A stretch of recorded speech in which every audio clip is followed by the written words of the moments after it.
I'm here today to show you or to give you a little tip of using the mini alphabet dies by Lisa Horton.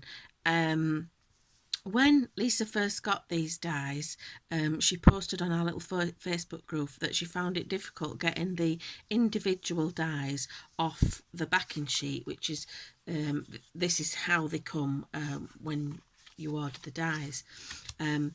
So I had a little idea and it worked, so I'm just going to share it with everybody. And so basically my idea is to actually keep the dies on the backing sheet, don't take them off. And what you do is you basically run the dies through your die cutting machine. So you would get your die cutting machine plates. Look at the state of these. Make your sandwich up as you would normally do and run it through your machine. I've actually got one already cut just to show you. You don't need to listen to me running it through that clunky machine.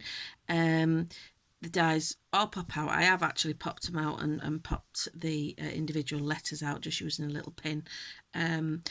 And so what I've done then is I've gone out and I've bought a storage tray, marked it up with all the letters. So obviously you're not going to use every letter every time, and so I'm going to, let's fall them off. I'm going to just keep them in this tray so that I've got them there for future use.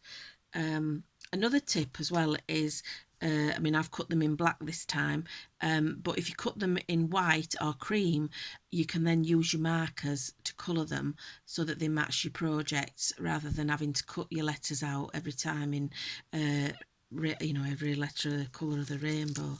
So I'm just going to take those off there and move them to one side.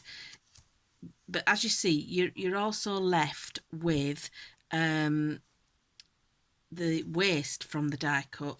So then I had another idea that I could actually use this waste as a stencil,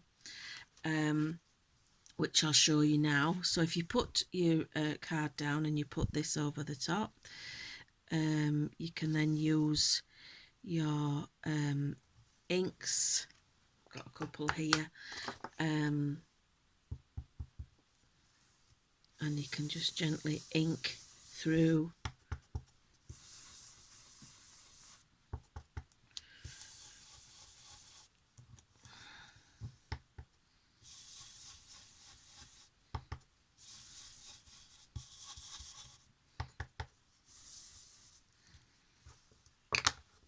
and then I've got another colour here.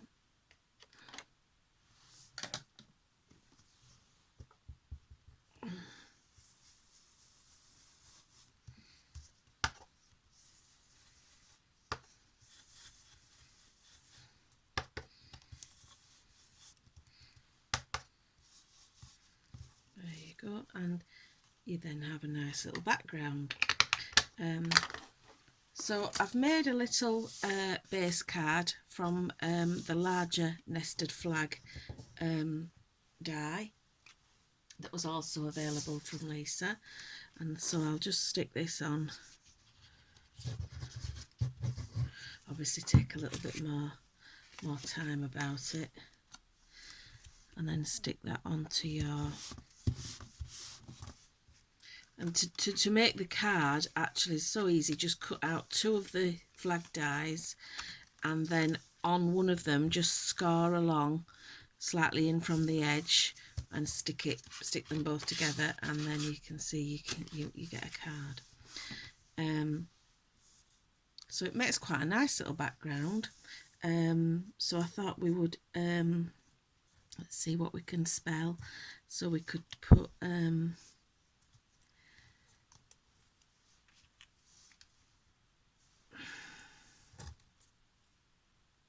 this is Lisa.